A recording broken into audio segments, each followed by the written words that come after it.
Welcome to Focus on Albany. I'm Cynthia Pooler. My guest today is Diane Nickerson, and she's with the Montessori School in Albany, New York, and she's going to talk about what's going on at the school. Diane, it's been a while since we chatted. Last time we did this, I was doing my podcast on the phone rather than YouTube. So um, this is the first time I've seen you. Yeah, So it's nice to see you and speak with you. Thank you for having uh, me on today. thank you. So tell us what's going on at the school. So yeah, since the last time we spoke, so many things have happened. Castle Island Bilingual Montessori has grown. We've relocated. We have a brand new facility in downtown Albany. And COVID happened. So some silver Oh linings is boy. that now we've advanced and we can do this interview on Zoom. I think all of us have learned how to be remote, and we were able to bring more people in that way. So that's so nice. So what during COVID did you interact with the students online, or how did that work? Yeah, you know what? I'm so proud of the staff, our highly qualified children's guides, we call them, our teachers and the parents as well, because we have children ages 3 to 12, and we were all learning about Zoom, and we weren't sure children could do Zoom. And so we started a YouTube channel, and we pre-recorded their morning meetings, their stories and songs, their lessons, and we posted them on YouTube initially so that families on their own time schedule could access the daily lessons. Then we found out children can do Zoom. And so we supplemented our YouTube channel with live sessions as well. And that was really important to maintain our sense of community and social interactions. Right. Yeah, we did a full-fledged schooling remotely. So we chatted before COVID, and it was on the phone. So what's been happening at Montessori since we last spoke? Well, as I mentioned, we've grown. So I think when we first met, we maybe had about 30 students, and we have almost 60 now. Wow. Yeah, we're looking to continue to grow and enhance our program. We're still fully immersed in Spanish. It's a Spanish immersion program. The children, whether they are English dominant and learning Spanish, or if they're Spanish dominant and learning English, and some of our children are dominant in other languages besides Spanish and English, like Mandarin or Russian or Arabic. So all children are welcome here. The children acquire English and Spanish throughout the day, simultaneously and across the curriculum. And that's made possible through the Montessori method, because the children have one-on-one lesson presentations. The teachers meet the children wherever they are academically, and at our school also linguistically. And the meaning, whether it's academic meaning about algebra or multiplication or grammar structures in a sentence, or whether it's just language, the children are working at their own pace, and the meaning is made concrete with hands-on materials. So you teach, right? You you Do teach. I? I mean, Yeah. I think I consider myself a teacher as I guide the staff. Uh-huh. I'm the head of school, so my work is mainly administrative. I see. Um, what's the difference between Montessori and a public school? That is a very popular question, and I'm so glad that you asked it. So, Montessori actually is not a school. Montessori is a philosophy, it's a method of how to do school. And so, some Montessori schools are independent, like ours, a nonprofit independent. Some are privately owned, some are public schools. So it doesn't really have to do with how it's funded or governed. It has more to do with the scientific understanding of human development and an approach to learning that matches how humans learn. So You've been with Montessori for how long? That's a great question too, because my parents were both conventional school teachers. They worked at public schools, but the approach was conventional, what most of us in the United States are used to. They were same age groupings. Children sat at desks. The adult teacher stood and produced information that was supposed to be learned, right? So my father is a math teacher for 43 years, math and computer science, and my mother was a home economics teacher in a junior high before I was born. And I went to conventional public schools also, and I really wanted to be a teacher forever. So I went to do my college and master's degree training. I have New York State teaching certification in elementary and secondary Spanish, as well as K-12 English as a new language.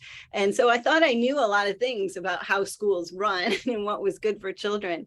And when I had my sons, I have 4 sons, I was looking for the, quote unquote, the best preschool for them. I was really dismayed because the schools that I observed, even the ones with very good reputations, the approach that I observed didn't seem to match what was known even in the conventional schooling world about brain research and how children best learn. And that's why I stumbled across Montessori. It was several years ago. It was before Google, so it was an Ask Jeeves search on the internet. Wow. And I learned just a 2-paragraph webpage about Montessori and found a school in Syracuse. I used to live in Utica, New York, and I observed a Montessori School of Syracuse, it's called, under Susan French. And I observed 3 classrooms, and afterwards I met with the head of school, and she said, tell me, what questions do you have? And I had a lot of questions, and I opened my mouth to speak. And Cynthia, I couldn't speak, just tears poured down my face. I was so emotional about it. I'm like, listen, I thought I knew children. It was my professional work and my passion to know children and how they learn. And after doing those observations in a Montessori learning environment, I had an awareness that I didn't really know children. I hadn't known them until then. And so, yeah, I changed my entire world to pursue things Montessori for myself, for my family, and for the community. So is Montessori state accredited? So our school is recognized by the New York State Education Department. The New York State Education Department does not offer an accreditation. Our school chooses to affiliate with an accreditation organization called the American Montessori Society, and we are nearly accredited. It's a 3-year, 10-step process, and we're this close. The last step is for their commission and board to vote, which I think is supposed to happen in November, but we're set to be accredited. And then there are certain steps with the New York State Education Department. First, you're in a provisional status, and then eventually you become what they call an absolute status. And once we have that status with the Education Department in New York State, we can apply for accreditation with the New York State Association of Independent Schools. But accreditation is optional. It's sort of a peer review, school leader to school leader, and it's something schools can choose to do. Sort of make sure they've dotted all their I's, which is what we. So, so if a young person decides to go to, or their parents decide to take them to the Montessori school, and they go to school from, let's say, first grade to fifth grade, those years, and then they matriculate into another school, those Mhm. 5 years will be credited, right? Castle Island is a full-fledged school. Yes, children emerge here, and they go to several schools, sometimes public, sometimes private, sometimes parochial. So our graduates have attended Albany Academies, All Saints Academy, Blessed Sacrament, Doane Stewart, and their local middle schools as well. And what's the difference between Montessori and a charter school? Mhm. So there are Montessori charter schools. Okay. Charter has to do with how a school is organized and governed and funded. A charter school can adopt any kind of learning approach it decides to. Okay. And charter schools are only funded from ages 5 and above. And the Montessori method, one of the key components is a mixed age grouping. And so we really want 3 and 4 year olds to attend school because the first classroom environment, the community, is children ages 3 to 6. And that 3 year age span is very important in our program. So it doesn't really make sense for Castle Island or for most Montessori schools to have a charter status. So, you embrace children as early as 3 years old. So from 3 years old to 12th grade, that's quite a long span. Do you Mhm. do you think that, I mean, when I went to school, it was kindergarten on up, but now you're talking preschool. Do you think that a child going to school earlier than 5 is really beneficial? Mm, great question. Yeah, there are Montessori schools that go up through 12th grade. Our school currently goes up to 6th grade or 12 years old. Mhm. We do have plans to expand and include the 7th and 8th grade years for an adolescent program. And at this time, we go to 6th grade. And for 3 and 4 year olds to attend school, either half day or full day, we do find it beneficial. And the reasons why or what we observe is that children have an opportunity to practice order and structure and to internalize that activities have a beginning, middle, and an end. So they're very prepared for academics, language, and Mhm. math once they're 5 and 6 years old. Also, they become full-fledged members of a community of their peers, and they start to develop awareness of their interests, following their curiosities, and they develop a self-regulation with deep concentration on the materials that they're choosing. So a child that's going to your school who maybe has no interest in math and maybe interest in reading, they could devote their full energies into reading and really not paying any attention to math. Am I correct? They could for a few days, um, or even weeks, hypothetically, an entire academic year. That doesn't usually happen, though. And as adults in our Western culture, we have very little free time. But try to imagine All an right. adult Saturday morning where you have no responsibilities and you can really do whatever you want. And imagine 9 a.m. to 12 p.m. You've got 3 hours, a block of work time, and you can do what you want to do. A lot of Americans would call this their hobby. So finally, I get to do that knitting project. Finally, I get to work in the garden. I get to do this woodworking project, or I get to ride my mountain bike for 3 hours. When you're doing that, we'll call it a hobby. When you're following your interest, you get really absorbed in it for 3 hours. You lose track of time. Maybe you're in a flow state. It feels good to you, and there's no requirement to do it. You're doing it because you're choosing it, right? And you get good at it. If you like your hobby and you're doing it often, you refine your skills through this practice of repetition, and you get good at it. And you know what happens? A lot of people have dropped their hobbies, and it's not because they don't like it anymore, but they've satisfied something inside them through this repetition and refinement. They've gotten mastery in it. Maybe you do carry it on and you become a mountain bike instructor, or you become you start a knitting company or something. But most people follow an interest, satisfy themselves, and move forward. And so this is what we notice in the classroom in a Montessori school. Given the opportunity, a child will follow their interest, and maybe every day for 3 days, it looks like they're doing the same thing. And so adults coming from a conventional educational approach, this gives us anxiety, like, oh no, you won't learn all the things if you focus on this one thing.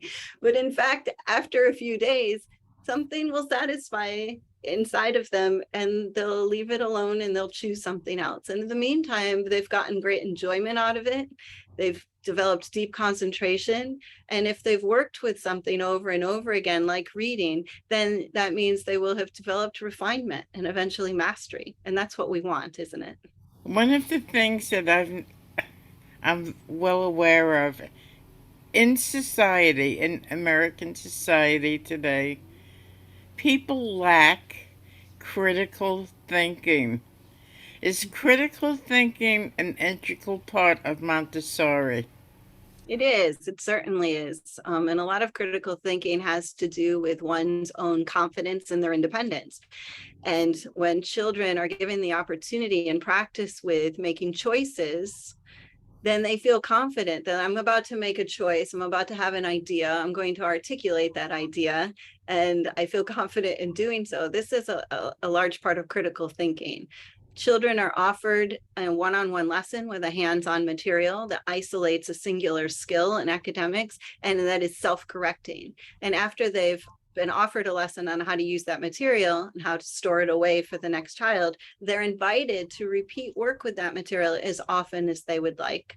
And so they're choosing it again. They're working with it without an adult standing over them. They're figuring it out on their own in a way that they can feel successful. And so that is critical thinking, and they're given the opportunity to ask questions. And Mhm. a classic response from a Montessori teacher is, like, why is the sky blue? A child's question.